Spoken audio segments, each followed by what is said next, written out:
সাথে সাথে থর থর করে কাঁপা শুরু করে দিবে, নিজের শরীরের ভিতরে কম্পন সৃষ্টি হয়ে যাবে। সে চিন্তা করবে আর বলবে, জান্নাতের ভিতরে আল্লাহ পাক রব্বুল আলামিনের একটা হুকুমকে আমি অমান্য করেছিলাম। আজকের দিনে যদি আল্লাহ পাক এই বিষয় সম্পর্কে আমাকে জিজ্ঞাসা করে কি জবাব হবে? যদি জবাব দিতে না পারি, আমার জন্য ফাইসালা তো ভালো কিছু হবে না।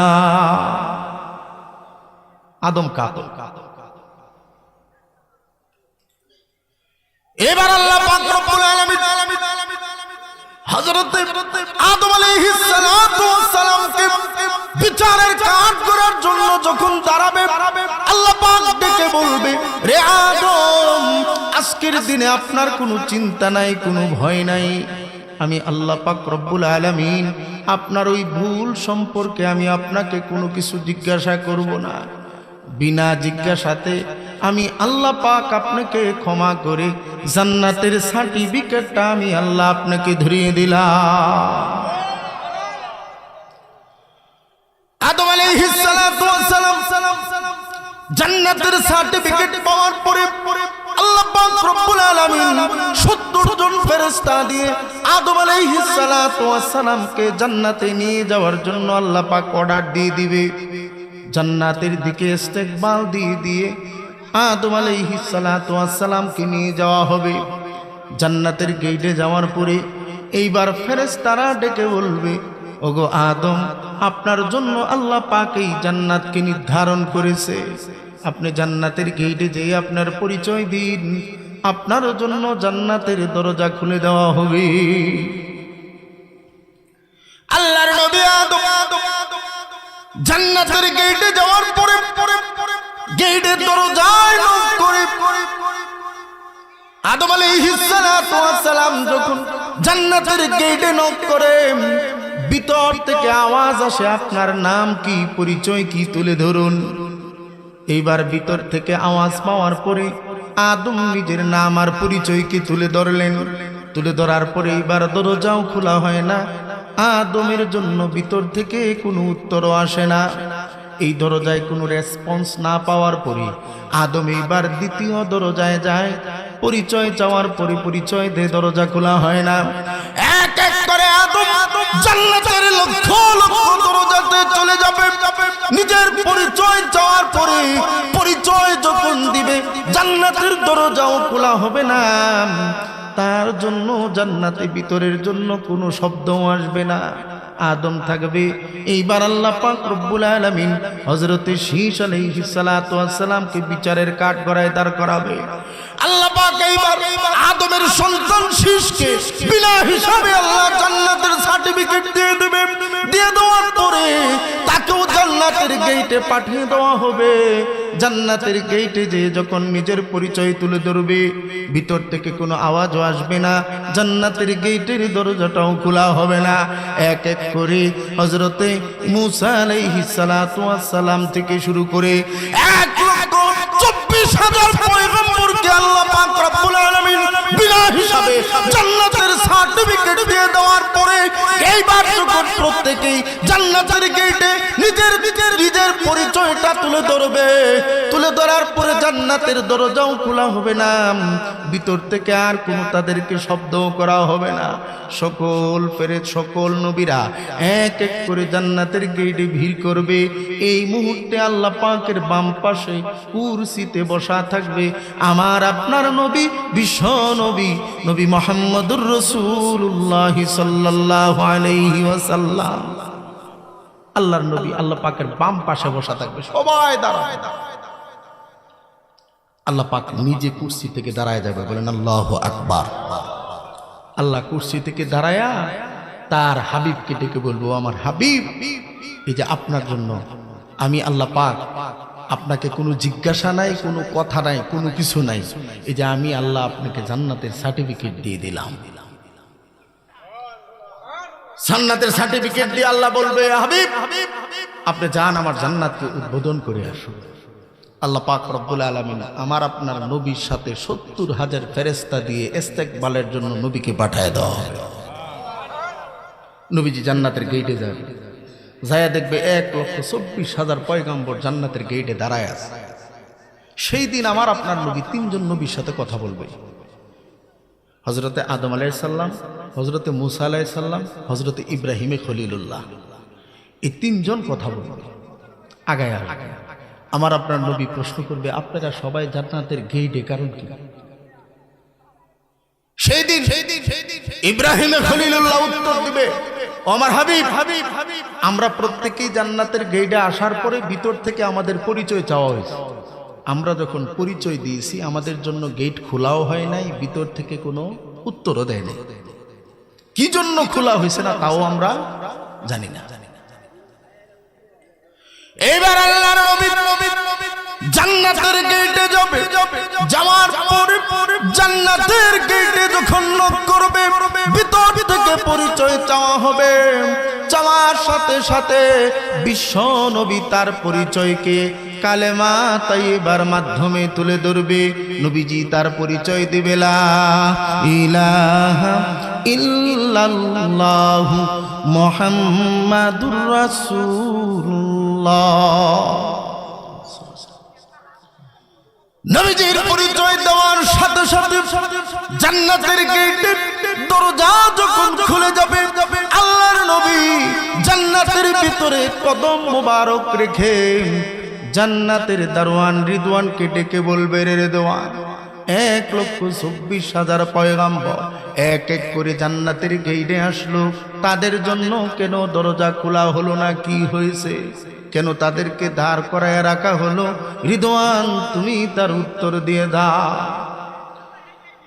জান্নাতের গেটের দারওয়ান রিদওয়ান ডেকে বলবে, ইয়া রাসূলুল্লাহি, ওগো আল্লাহর নবী, আল্লাহ পাক আমাকে নোটিশ করে দিয়েছে যতক্ষণ না পর্যন্ত আমার হাবিব, আমার বন্ধু জান্নাত উদ্বোধন না করবে ততক্ষণ পর্যন্ত কোনো নবী এবং রসুল সহ কাউকে জান্নাতে প্রবেশ করা আমি আল্লাহ হারাম করে দিলাম। আল্লাহর নবী জান্নাতে ঢুকবে, উদ্বোধন করবে, সাথে সাথে নবীজি উদ্বোধন করে কাটা কবুতরের মতো ছটফট করবে। নবী থাকবে না, কারণ উম্মতদেরকে রেখে গেছে হাসরের মাঠে। নবী চলে আসবে। আসার পরে সর্বপ্রথম আল্লাহ পাক রব্বুল আলামিন সমস্ত নবীদের আমলনামা চাওয়ার পরে এবার উম্মতের আমলনামা চাওয়ার ভিতরে থাকবে। সর্বপ্রথম আল্লাহ পাক রব্বুল আলামিন আখিরি নবীর উম্মতের বিচার আল্লাহ পাক শুরু করবে। যদিও আমরা সবার পরে, কিন্তু আমাদের বিচার হবে সবার আগে, যে আখিরি নবীর উম্মত বেশি, যার দরুন এই সম্মানার্থে, বিশ্ব নবীর সম্মানার্থে তাদের বিচার হবে সবার আগে। সর্বপ্রথম বিচারের জন্য আল্লাহ পাক ডাক দিবে হযরতে আবু বকর সিদ্দিক রাদিয়াল্লাহু তাআলা আনহু। আল্লাহ পাক কোনো প্রশ্ন নাই, কোনো কথা নাই, কোনো কিছু নাই। আল্লাহ আবু বকরকে বিনা হিসাবে জান্নাতের সার্টিফিকেট দিয়ে তাকে জান্নাতি ঘোষণা করে দেবে। মহিলাদের ভিতরে আল্লাহ পাক সর্বপ্রথম মা খাদিজাতুল কুবরাকে ডাক দিবে। ডাক দেওয়ার পরে ওনাকে আপনি বলে সম্বোধন করবে, হে আমার হাবিবের সহধর্মিণী, আজকের দিনে আপনার কোনো জিজ্ঞাসা নাই, কোনো প্রশ্ন নাই, আমি আল্লাহ আপনাকে জান্নাতের সার্টিফিকেট বিনা হিসাবে দিয়ে দিলাম। যখন তাদের কার্য শেষ হবে, এইবার আমি খুব সংক্ষেপে বলতেছি, সময় নাই আমার, এখানে অনেক আলোচনা আছে, আগায়া যে কথাটা মূল বলতে চাইতেছি ওই জায়গায় চলে যেতেছি। এইবার আমাদেরকে একজনকে ডাক দিব, সাধারণ উম্মত যারা আমরা, এর ভিতরে ডাকের ভিতরে ভরা, এর ভিতরে একজনকে আল্লাহ সর্বপ্রথম ডাক দিব। যে ব্যক্তিটা, এই লোকটা আপনার সমাজের ভিতরে, সে আপনি ভদ্রলোক, মসজিদ মাদ্রাসা বানায় দিছে, বিভিন্ন দান খয়রাত করে, সামাজিকভাবে তার কোনো কার্যক্রম খারাপ না, সমস্ত জায়গাতে অ্যাটেন্ড থাকে এবং ব্রিজ কালভার্ট বানাইছে, জনসেবা করছে। এই লোকটা ভালো না খারাপ? কথা কোন, ভালো না খারাপ? এই লোকটারে আল্লাহ পাক রব্বুল আলামিন সর্বপ্রথম ডাক দিবে, এই তোর আমলনামা সাবমিট কর। আমলনামা সাবমিট করার পরে দেখব যে এই লোকটার আমলনামার ভিতরে শুধু আপনার নেকি আর নেকি, কারণ এই বেটা ভালো কাজ করছে না, কথা কোন, ভালো কাজ করছে না, নেকি আর নেকি তার আমলনামার ভিতরে। কিন্তু এই লোকটার একটা সমস্যা ছিল, সে দুনিয়াতে শুধু নামাজটা পড়ে নাই। কথা বলেন, কি পড়ে নাই? হে দান খয়রাত করছে, 100 মসজিদ বানাইছে, 200 স্কুল বানাইছে, মানুষের দান খয়রাত করছে, বিভিন্ন সহযোগিতাতে সে ছিল, জীবনে খারাপ কোনো কাজও করে নাই। শুধু তার একটু সমস্যা, এটা হলে কি করে নাই, কথা কম, খালি নামাজটা পড়ে না, এই একটু সমস্যা ভদ্রলোকের। এই টাইপের ভদ্রলোক সমাজে আছে না নাই, কম না বেশি? আচ্ছা, তো তারে যখন আল্লাহ পাক ডাক দিবে, তার আমল নামা সব কিছু দেখার পরে এইবার আল্লাহ পাক রব্বুল আলামিন ডেকে বলবে, এই ফেরেশতা তার জান্নাতের সার্টিফিকেট দিবে না, না দিয়ে একটা ফেরেশতারে ডাক দিয়ে বলবে, এই ফেরেশতা, আমার বান্দার জন্য আমি আল্লাহ একটা সুন্দর জান্নাত বানাইছি, ওরে জান্নাতে নিয়ে যা। তো এই লোকের ফেরেশতার সাথে করে নিয়ে জান্নাতের দিকে যাবে। ধরেন জান্নাত হলো মল্লের বাজার, আজিত মল্লের বাজার, এতটুকু দূরে থাকার পরে, কারণ জান্নাতটা তোর ছুটো হইব না যে সবার পরে জান্নাতে যাইব, সবার লাস্ট, তার এই দুনিয়ার 10 দুনিয়া সমপরিমাণ একখান জান্নাত। ওইটার গেটটা কিরকম হইব, আঙ্গুরি ফ্যান্ডেলের মতো, হ্যাঁ? তো দূর থেকে বলবো যে ভাই এই যেটা আপনার জান্নাত, আপনি জান্নাতের গেটটা খুলুন, আপনি জান্নাতে ঢুকেন, বুঝেন নাই? তারে দিয়ে দেবো জান্নাতে, জানগাপ। এই লোক তাকায় দেখবো যে জান্নাতের গেট লাগানো, এত সুন্দর গেট, এটার ভিতরে গেটটা যত বড়, তালাটা তত বড়, কথা কোন ঠিক কিনা? দূর থেকে দেখা যেতেছে বড় তালা ঝোলায়। তো ফেরেশতা তারে কয়, ভাই সাহেব আপনার জান্নাত বুঝে পাইছেন, আপনি যান, আমি যাই। কই মিয়া কই যাও? তুমি যাইতেছো কে? জান্নাতের তালার চাবি কই? তালার চাবি তো যে ব্যক্তি জান্নাতি হবে তার জান্নাতের তালার চাবি ওই ব্যক্তির সাথেই থাকবে। ফেরেশতা এটা বলার পরে এই ব্যক্তি ভদ্রলোক, কি লোক, কথা কন, ভদ্রলোক এই ব্যক্তি এবার বলবে, এটা কি কমিয়া, আমার লোকে তো আল্লাহ কোনো চাবি ছবি দিল না। কারণ কি, আমি তো আরো ভাবছি আল্লাহ তোমারে লোকে দিয়ে দিছে, চাবি ছবি যাবি তুই জিনিসপত্র যা আছে সব তো তোমারে আল্লাহ দিয়ে দিছে। তুমি দিহি পোল্ট্রির কথা কও, তোমার কাছে চাবি নেই, এটা কোনটা কইলা তুমি? আল্লাহর ফেরেশতা বলতেছে, ও আল্লাহর বান্দা, যে জান্নাতি হবে প্রত্যেক জান্নাতি ব্যক্তির চাবি তার সাথেই আছে। হে পকেট টকেট খুঁজছে কত নাতে হতে খুব, আমার লোকে তো নাই। তো মুচুর দিয়া ঘুরা সে ফেরেশতারে বলবো, ভাই মনে হয় একটা মিস্টেক হয়েছে। কি মিস্টেক? আজকা এই হাসরের মাঠে লক্ষ লক্ষ কোটি কোটি লোকের বিচার, আমার সম্ভবত মনে হইতেছে একটু মিস্টেক হয়েছে। কি মিস্টেক? এত লোকের বিচারের ভিতরে আল্লাহ মানে চাবিটা দিতে ভুলে গেছে গা, বুঝেন না? তো এই ব্যক্তি ফেরেশতা তাকে উত্তম মাধ্যম কিছু বলবে না, সে বলবে, আল্লাহর বান্দা যদি তাই হয়ে থাকে তা আসেন আল্লাহর কাছ থেকে চাবি নিয়ে আসি, আসেন যাই। এইবার এই ব্যক্তি ফেরত আসবে, আসার পরে আল্লাহ কিন্তু তার আগে কোনো প্রশ্ন, আল্লাহ জিজ্ঞেস করবো, কি ফেরেশতা আল্লাহ জানে না তার লোকে চাবি নাই, যে এই কথা কোন চাবি যে নাই আল্লাহ জানে না? হ্যাঁ। তো যখন ফেরত নিয়ে আসছে আল্লাহর বান্দারে, ফেরেশতারে জিজ্ঞেস করে, কি রে তারা জান্নাতে পাঠাইলাম, তুই ফেরত নিয়ে আইলি? আল্লাহ একটু সমস্যা হয়েছে বলে। কি সমস্যা? আপনার এই বান্দারে তো জান্নাতের সামনে নিয়ে গেছিলাম, নিয়ে যাওয়ার পরে সে বলতেছে একটু সমস্যা হয়েছে। কি? আমি কিছু জান্নাতে গেট খুলেন, আপনি জান্নাতে ঢুকেন। এখন এই বড্ড লোক বলতেছে তার কাছে চাবি নাই। কি নাই? চাবি নাই। তা আবার উনি বলতেছে যে চাবি নাকি আজকে বিচারের কার্যক্রমের অনেক গ্যাদারিং, আপনি চাবি দিতে নাকি ভুলে গেছেন, এই জন্য চাবি নিবার আইছে।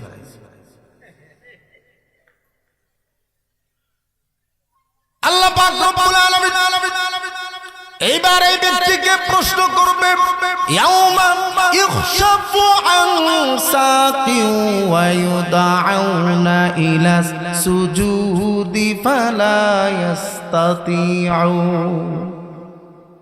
এই নাফরমান, দুনিয়াতে তুই আমি আল্লাহরে সেজদা দাও নাই, নামাজ পড়ো নাই? কারণ নামাজি ব্যক্তি, প্রত্যেক নামাজি ব্যক্তি যারা হবে, প্রত্যেক জান্নাতি ব্যক্তির চাবি হলো তার ডাইন হাত। জান্নাতি ব্যক্তি যখন জান্নাতের গেটে যাবে, যাওয়ার পরে সে বিসমিল্লাহ বলে ডান হাত রাখবে, সাথে সাথে তালাটা খুলে যাবে। এবার আল্লাহ পাক রব্বুল আলামিন এই ব্যক্তিকে প্রশ্ন করে ডেকে বলে, রে তুই কি দুনিয়াতে আমি আল্লাহকে সেজদা দাও নাই? তোর আমল নামাই দেখি সব আমল আছে, নামাজ নাই। এইবার এই ব্যক্তিটা মাথাটা নিচু হয়ে যাবে। এতক্ষণ পর্যন্ত তার সিনাটা 4 আঙ্গুল পাশ ছিল, এখন আমল নামার ভিতরে দেখে সব নেকি আছে ঠিক, কিন্তু তার নামাজের কলামটা খালি। এবার আল্লাহ পাক রব্বুল আলামিন এই ব্যক্তিকে যখন ডেকে বলবে তার অবস্থাটা কি হবে? খাশিআতান আবসারুহুম তারহাকুহুম জিল্লাহ। এই ব্যক্তিটা লজ্জায় শরমে তার মাথাটা অবনত হয়ে যাবে, নিচের দিকে মাথাটা তার নয়া দিবে। এবার আল্লাহ পাক রব্বুল আলামিনের সামনে এই ব্যক্তিটা সেই দিন তার দুটি আঙ্গুলকে মুখের ভিতরে ঢুকায়া দিবে, কামড়াতে থাকবে আর আফসোস করতে থাকবে আর বলতে থাকবে। তাও আল্লাহ পাক রব্বুল আলামিন কোরআনুল কারীমের ভিতরে তুলে আমাদেরকে জানায়া দিয়েছে ওই লোকটা সেই দিন কি কি বলে আফসোস করবে। সেই দিন এই লোকটা বলবে, ওয়া ইয়াউমা ইয়া'আদ্দুজ যালিমু আলা ইয়াদাইহি ইয়াকুল ইয়া লাইতানি ইত্তাখাযতু মা'আর রাসূলি সাবিলা। হায়রে আমি দুনিয়াতে কেন আল্লাহ এবং তার রাসূলের পথ অনুসরণ করে নামাজটা কেন আমি আদায় করলাম না? আজকের দিনে যদি আমি নামাজটা শুধু আমার আমলনামায় থাকতো তাহলে আমার জান্নাতটা আজকে আমার জন্য হয়ে যেত। আমলনামায় সব ছিল, কি ছিল না? কথা কন কি ছিল না? শুধু নামাজটা ছিল না। জান্নাতে যেতে পারছে? সময় নাই, এটার ফিনিশিং কি হবে বলতেছি। শুধু আরেকটা আমলনামা 5 মিনিটে বলে দিচ্ছি। আরেকটারে ডাক দেব, আমলনামার ভিতরে এই ব্যক্তির আল্লাহ ডাক দেব, কাঁচা সরা, নামাজও পড়ছে, রোজাও করছে, হজও করছে, যাকাতও দিছে, সব 5 দিক দিয়ে পূর্ণ একটা ব্যক্তি। তারে ডাক দেওয়ার পরে তার নেকির অভাব আছে নাকি? কথা কন, সব আছে না? তা কথা কন, সব আছে না? তা সব নেকি আছে। আল্লাহ দেখার পরে দেখবো সব নেকি তার ভরপুর। আল্লাহ পাক এই ব্যক্তিটাকেও জান্নাতের সার্টিফিকেট আল্লাহ দিবে না, তারে না দিয়া ফেরেশতা দিয়া পাঠাইবে, যাও এর জান্নাতে লয়ে যাও, জান্নাতের দিকে যাও। তো এই ব্যক্তি জান্নাতের দিকে যেতে থাকবে আর মনে মনে খুশি, হ্যাঁ আল্লাহ আমারে কি দিছে? জান্নাত দিছে। জান্নাতের গেটে যাওয়ার পরে সে জায়গা দেখবে জান্নাতের গেটে কাঁচা চড়ার বহুত পরিচিত মানুষ, যাদের সাথে চলাফেরা করতো এরা সবাই পরিচিত দাঁড়ায় আছে। এই লোকটা খুশি হওয়ার কথা না? এলাকার সব লোকের পায়া গেছে, হ্যাঁ খুশি না বেজার? কথা কন, হ্যাঁ খুশি। তো এর ভিতরে আপনি মনে করেন এখানে আপনাদের মোল্লের বাজারে যে চায়ের দোকান দেয় হেও আছে, কাঁচামালের দোকান দিত সেও আছে, মুনিয়ারির দোকান দিত সেও আছে, ভাই বোন আত্মীয় স্বজন সবাই দাঁড়ায় রয়েছে, এরাও আছে। বুঝেন কথা? সব দাঁড়ান। তো এই ব্যক্তি ডাক দিয়ে বলবে, আল্লাহ তো আমারে দয়া করে জান্নাত দিছে, আমার আমলের বিনিময়ে জান্নাত পাইছি, আমি তো চলে আসছি। চায়ের দোকানদার এবার ডাক দিয়ে বলবে, ভাই সাহেব আমরা খুশি, আমরা এই কাঁচাছড়াবাসী আপনারে নারায়ে তাকবীর আল্লাহু আকবার জিন্দাবাদ যা দিল লাগে তা দিলাম, কোনো অসুবিধা নাই। কিন্তু আমার এখানে যে হজ করার পরেও মরার আগে 2.5 বছর পর্যন্ত চা খাইছে, 362 হান টাকা পাইতাম, টাকাটা 3 দিন চাইছি, আমারে 2 দিন মল্লের বাজারও মারবার চাইছে, টাকাটা দেন নাই। 362টা টাকা আমারে দিলি একটু ভালো হয়। এবারে কি করছে টাকার জায়গা না।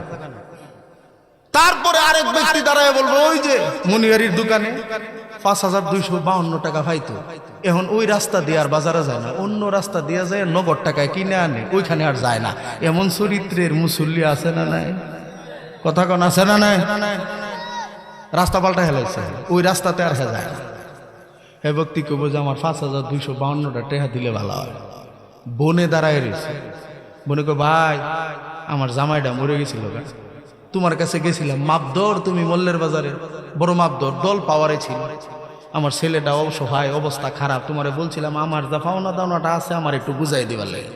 জমি পাইছি 3 কাঠা জমির দাম মিনিমাম 6 লাখ করে 18 লাখ টাকা। তোমার কাছে যাওয়ার পরে তুমি 3 লাখ টাকা মিলে মেরে দিছো আমারে, এ নিলে নে, না নিলে সামনের দিকে যা। দেও নাই, আমার উপরে জুলুম করছো, আমার বাকি 15 লক্ষ টাকা দিলে ভালো হয়।